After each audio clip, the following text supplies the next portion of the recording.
ඒකට හේතුව සුපිරි වෙන සංකීර්ණයේ ඇති වූ ප්‍රශ්නේ සම්බන්ධවයි. ඊට බදුකුලි සහ ඇති වූ ප්‍රශ්නේ සම්බන්ධවයි. මේ පිළිබඳ විස්තරේ මම පළවෙනි පටන් ගන්නම්. ඊපස්සේ නිමල් මහත්මයා 22 ලක්ෂ එතකොට ඒ වගේම කඩාංක 3 අබේරත්න මහත්මිය එතකොට ඩී.කේ. තිලකරත්න මහත්තයා 12 ලක්ෂයක් ගෙවන්න දිනවා. ගෙවන්න 50,000 දොලර් ගෙවනවා. ඊළඟට කඩාංක 99 එයාමයි සුසාසම්දුව ගරු අභියාචනාධිකරණය විසින් නිෂ්ප්‍රභා කරන නදී. මේ ඒ අනුව මෙම නඩ කටයුත්ත අවසන් වී ඇති බැවින් ඉහත සඳහා වෙනද සංකීර්ණ බදු කරුවන්ගේ බදු කුලිය අයගැන කරන නීති අනුව කටයුතු කළ හැකි බව මේ කාර්මිකය දන්වා සිටිනවා කියලා අපි වෙනින් පෙනී සිටින ගරු නීතිඥතුමා දැනුම් දීලා. ඊට පස්සේ තමයි අපි පෞද්ගලික 22 වෙනිදා 21 වෙනිදා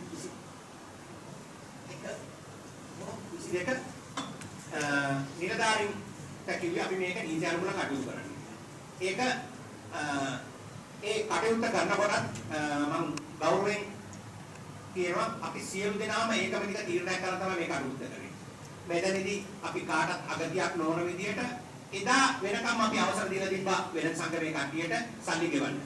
ඒතකොට කොටස් වශයෙන් ගෙවීමේ හැකියාවට අපි සභාවේ කතා කරපු විදියටම දෙවන්න තියෙන සල්ලි ගෙවන්න කියලා ඒ කොටස් වශයෙන් ගෙවන්න දින එකකට අපි උපරිම වෙනද ප්‍රජා වෙනුවෙන් සහයෝගය දක්වුවා. එතකොට එදා මේ සිද්ධිය වූ අවස්ථාවේ පළමුව කියන්න ඕනේ මම මේ සිද්ධියට ඉස්සර පුදේ සියලු മന്ത്രിවරු මට හැකියාවෙන් මම දැනුවත් කරා. සියලු മന്ത്രിතුමා ඔබතුමාට මම කිව්වා අපි මොකක් හරි මේකේ නීති අනුකූල කටයුතු කරන්න යනවා. ගරු අනි മന്ത്രിතුමාටත් මම ඊට ඉස්සර දවසේ පුදේ ඊට ඉස්සර දවසේ කිව්වා මම දැනුම් දුන්නා. නමුත් සභාවට යෝජනා කරනවා පළවෙනිව ගේනවා එදා සිද්ධියේදී සියලු මන්ත්‍රීවරු දැනුවත් කරලා තියෙද්දි අපේ ජාතික ජනබලවේගයේ ගරු අනි මන්ත්‍රීතුමා විරෝධීව එතන ඇසුරුණා. විනය විරෝධීව. ඒ කියන්නේ සියලු දෙනාගේ ඒකමතික තීරණයක් අරන් තියෙද්දි සභාවේ එතුමා විරුද්ධ නොවි ඉඳලා එතන ගිහිලා අපේ රාජකාරී කරන්න ගිය මේ නිලධාරීන්ට අශෝභන විදිහට එතන ඇසුරුණා. රාජකාරී කරන්න දුන්නේ නැහැ. ඒ පිළිබඳව යෝජනා අප්‍රසාදයේ පරිදිමේ යෝජනාවක් කියන ඒ වගේම මම දරු අනි මන්ත්‍රීතුමාට විරුද්ධව විනය පරීක්ෂණයක් තියන්න කියලා මේ සභාවට මම යෝජනා කරනවා. මේ සභාවට මම යෝජනා කරනවා. අන්තිමට මේ මැනුවල් නැති රජයටම කැඩිට තියෙන ප්ලෑන් අරන් බලන්න. රජයටම කැඩිට කරු මන්ත්‍රීතුමා. දැන් මම ඉතින් ප්‍රාදේශීය කන්දේ කරු මන්ත්‍රීතුමා දැන් මේ උත්තරය මට දෙන්න. ඔබතුමා නේද මුලින් ඉඳලා මේක නගර සභාවේ තියෙන්න ඕන කියලා යෝජනා කරේ. ඔව් දැනුත් යෝජනා කරනවා. ඉතින් මොකටද ඒක කියලා කතා කරපුවා? නෑ මේක නිරවුල් වෙන්න ඕන අපිට. නිරවුල් වෙලා නිකන් මේ කියනවනේ මහින්දානන්ද විසින් මේ කරපු අපරාධ නෑ අපරාධ නෙවෙයි.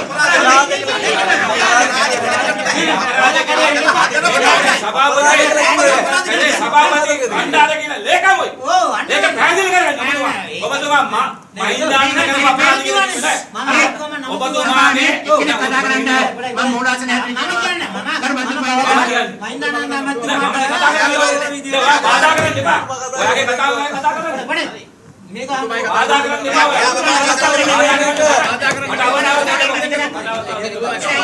අවස්ථාව දෙනවා. ඡන්දෙ දෙන්න සත්‍යබද්ධ නැතුව සාමකාමීව ඔබතුමාට මම අවස්ථාව දෙන්න. සත්‍යබද්ධ කාගේ සත්‍යබද්ධ නැහැ. මන්ත්‍රීවරු කතා කරනකොට ඒගොල්ලෝ කියන්නේ ඒගොල්ලන්ට හම්බ කරලා තමයි ඔවා ගෙවන්න ඕනේ. අපි ආයේ මේ කියන්නේ ඒගොල්ලන්ට දැන් ඒ විකරණතාව වාර්තාවේ මෙන්න මේ ඔබට බිනුනේ. ඒ වාර්තාවේ කියලා තියෙනවා හිමාස් නගර සභාවට අය කරගන්නේ මාසික කඩපුලි 1750. එතකොට අතුරුබදු දීලා 25ක් ගන්න. ඒ වගේ කඩ 76කට විකරණ වාර්තාවක් ඇවිල්ලා තියෙනවා මේකේ ගා තියෙන කඩ නම්බර් ටිකත් එක්ක. ඒ විකරණ වාර්තාව ඉදිරිපත් කරලා තියෙනවා නගර සභාවට මේක 2017. ඒක 2018 තමයි තාක්ෂර දෙපාර්තමේන්තුව එකල මේක තාක්ෂර කරන්නේ. එතකොට මේ තාක්ෂර දෙපාර්තමේන්තුව මේල මේ කඩේ මේ කමාකට එක තාක්ෂර කරනකොට සභාවක් තිබ්බේ නැහැ. කොමසාර්තුමාගේ පාලනයට තමයි මේක තිබ්බේ ලේකම්තුමා තමයි ඒක බණ්ඩාර ලේකම්තුමා තමයි එතුමා තමයි ඒක පාලනය කරන්නේ. ඒ පාලනය කරන අතරේ මේකට අනුව තමයි යාලා අලුත් තාක්ෂිය කරේ. ඉතින් යෝජනාව කියන්නේ ඒකට අත්තිනේ කලින්ද මම කතාව මම මේ සිදුවීම ඇත්තට අපිට මෙතන අවශ්‍ය වෙලා තියෙන විස්තර ගන්න මේ ව්‍යාපාරික කෙනෙක් ඇතුළු මේක ඉස්සරහට යෑමේදී මම ටික කතා කරන්නේ ඔය ඉතින් අපිට මේක අවසාන තීරණයක් දුන්න. අවසානත් අපි මේ ව්‍යාපාරික අතර සුබතාවයේ මේ බැඳීමක් ඇති කර ගන්න ඕනේ.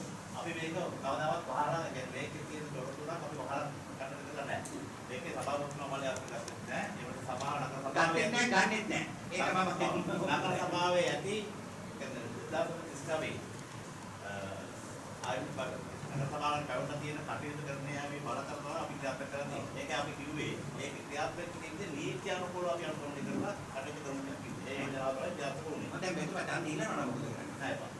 මොකද අනිවාර්යයෙන්ම කියන්නේ නෑ ඔබතුමාලා ආපු ගමන් ගඩිවිලා ඕකනේ කිව්වේ පළමුවෙන්ම ගන්න එකේ ඒක ක්‍රමයක් නෙවෙයි මට අදහස් ප්‍රකාශ කරන්න දෙන්න ඕනේ දුන්නා නේ ඒක තමයි දැන් පුළුවන් ඔයාලට දුන්නා කියනවා ඉන්නවා ඔව් සභාවතුන ඔබතුමා මොකද කියන්නේ නැහැ බා. මේක කිව්වා. අනේ අපි ඒක තමයි ඔක තමයි මනුස්සකම කියන්නේ. අපි එකට යන්නේ මේ ගෑ ගෑ කරන මරකට ඡන්දයකට ගියාම මෙයා දිනනවද නැහැ. පැලදි. ඒක තමයි. ඒක බොරුවට මම ඡන්දයක් කියලා ඉන්න බරක්. පැලදි. මේකේ සභාවතුන කියන්නේ බඳ ප්‍රතිපලිස් කියන පුළුවන්. ආයේ බායි. දායයි බයි. that's right. අපි එමු නේ අපි අමාසාර නමයි පාන නමයි පාන නෑ නෑ නෑ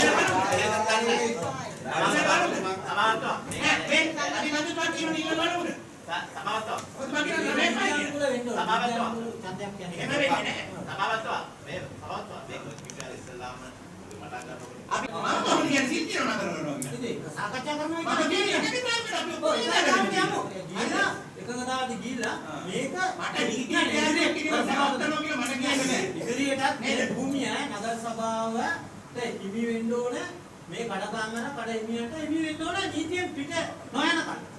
මේ ඉඳලා මේ නිම මගේ ස්ටයිල් එකේදී ඔයාලට පෙනිලා ඇති මම අඩ දෙටක් කරනවා කියලා ආපු නිලධාරිගේ පසුව සඳහන් කරන්න මොනවාරි අමුතු වචනයකින් හරි මොනවාරි හිතු දෙන වචනයකින් මම කියලා නෑ. මගේ සෛලය එහෙමයි සෛලය මටත් නතර කරන්න බෑ මේ අපේ පක්ෂයටත් නතර කරන්න. මේක මම පක්ෂෙම සඳහන් කරලා අපි හැබැයි කොරෝන වෙලා ඉවරයි. ඒ කියන්නේ ජනාධිපතිතුමත් දෙලා 150 යාපනයේ මඩ කරපු හැම එකම දිනලා අපි කොරෝල ආයෙ උතන ගිහිල්ලා ඔය පොඩි මේ තැනක මේ ලියු කරලා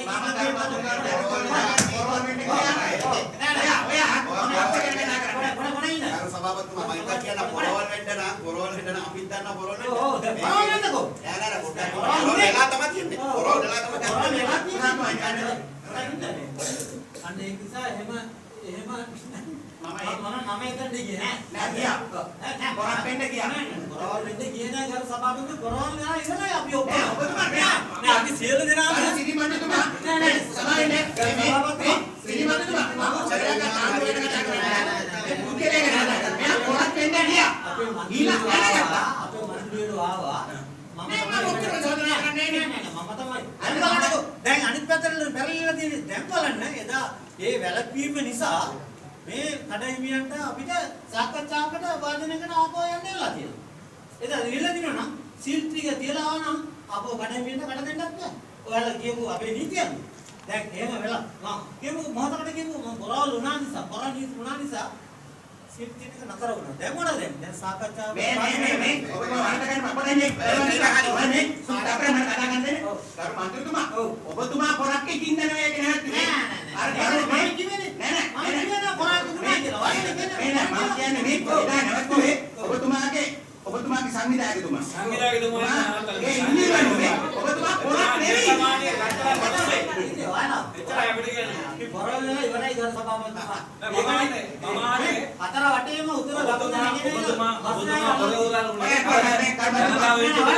ඔයාලට පොර කියලා මම පෙන්නන්නම්කෝ නෑ ඔයා පොර කියලා පෙන්නන්න ඔබතුමා ජනතා විමුක්තිපදේ කලන්ත ආවේ කියන්නකෝ මෙන්න පොරවල් අන්න සුපිරි පොරවල් ඔයා ඊයේ පොරේ දාපු පොරවල් ඔයා පාන් අතුරුමා ඔයා පාන් පොඩකිද නේ ඔන්න පොරවල් පොඩකිද අන්න සුපිරි පොරවල් අපි තුසානි පොරද නැද්ද කවුද දාවේ කවුද තුසානි සහෝදරි පොරද නැද්ද එයා පොරේ මාධ්‍යක මන්ත්‍රී එයා කවුද දාවේ අර ඉන්නේ පොරේ සංවිධායකතුමා දා පොරේ නෑ මම කියන්නේ එයා පොරේ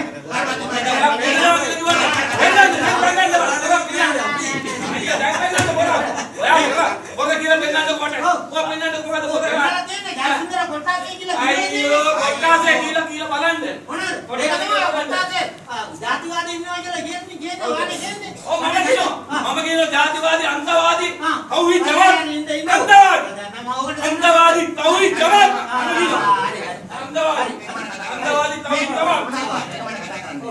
හරිද? මෙයාගේ මේ මාකට් එකේ තමන් විකුණපු කඩේ දෙවෙනි වතාවට විකුණපු කෙනෙකුත් මෙතන ඉන්නවා. ඒක අපිට නෑ ඒ වගේ පොරවල් තමයි මෙතන පොරවල් නේද? ඔය නම කියලා දෙන්න ඉතින්. නම කියනවා. 2003 නිසන්ත හිටපු සභාවත්ම කරට කරලා දාගෙන ඊළ අපි කරට ගිහිල්ලා ඔයා වගේ ඔයා කොළඹ ඉඳලා ශ්‍රී ලංකා නිදහස් පක්ෂේ මංගල කාලේ මෙහෙට ඇවිල්ලා දිනවා. හරිද? ඔයා ඉන්න සමුද්‍රි නිලධාරි ශ්‍රී ලංකා නිදහස් පක්ෂේ කාලේ මෙහෙට ආවේ. අන්න බොරවල් 88 89 පොඩි බොරවල්. ඒගොල්ලෝ බොරවල් නෙවෙයි ඒගොල්ලෝ හිලේ ගිහිල්ලා ආවේ. ඔයා මේ ඉජේ පෙරේද ළම හැදුනේ ගේමි.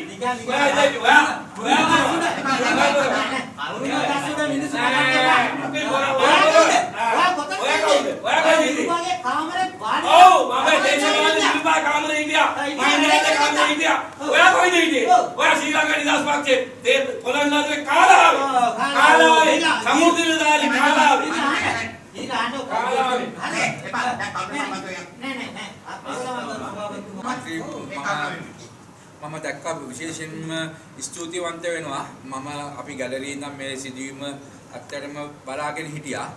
ඒ අවස්ථාවේදී මම විශේෂයෙන් ස්තුතිවන්ත වෙනවා චමින්ද මන්ත්‍රීතුමාට. ඇත්තටම එතුමා ලිපියට නියම තහවුරු කිරීමක් මෙතන ප්‍රකාශ වුණා. එතෙන්දී එතුමා ප්‍රකාශ කරපු මේ 2018 ගණනය කිරීමට 2017 දී විගණන වාර්තාවක් ඉදිරිපත් කරා. ඇත්තටම ඒක අපේ ව්‍යාපාරිකයෝගේ පැත්ත බලනකොට එවක හිටපු ලේකම්තුමා මන් දන්නේ එතන හිටපු මුදලාලිගෙන් ආදායම අහලා සමහර විට මම අතුරුබදු අනම්මනම් ගැන මම ප්‍රකාශ කරන්න මම යන්නේ නැහැ. අපි දන්නේ නැහැ එතන අතුරුබදු දුන්නාද නැද්ද කියලා. සමහර විට ගෝලියෙක්ගෙන් ඇහුවා වෙන්නත් පුළුවන්. මොකද මගේ කඩේ හිමිකාරීත්වය තියෙන්නේ මට. එතකොට එන නිලධාරියා මගෙන් තමයි කඩේ ගැන අහන්න ඕනේ. එතකොට බාහිර පුද්ගලයෙක්ගෙන් ප්‍රකාශය ලබාගෙන මේ ගණනයට යටත් වෙලා තියෙනවා. ඒක නිසා මම හිතනවා තක්සේරුවට ඉස්සලා විගණන වාර්තාවේ තියෙන්නේ ඒ වාර්තා. ඒක නිසා පැහැදිලිවම කඩ හිමියත් එක්ක අපි ගිවිසුම් ගත වෙන්නේ ගරු නගර සභාවේ සභාපතිතුමා අපේ ගිවිසුමේ තියෙනවා සභාපති කියන එක. එතකොට ඒක නිසා මේ මම ඉල්ලා සිටිනවා එතෙන්දී 2018 දී වෙච්ච වැරද්ද ඒ කියන්නේ ගණනය කිරීමේදී වෙච්ච වැරද්ද නිවැරදි කරලා අපි එකඟ වෙනවා සියලුම ව්‍යාපාරිකයන් දැඩි ලෙස එකඟ වෙනවා නගර සභාවට මේ කුලී ගෙවන්න. මොකද ඔබතුමාලාගෙන් අනිවාර්යයෙන්ම මේකේ සේවාවන් ඉටු වෙනවා අපිට.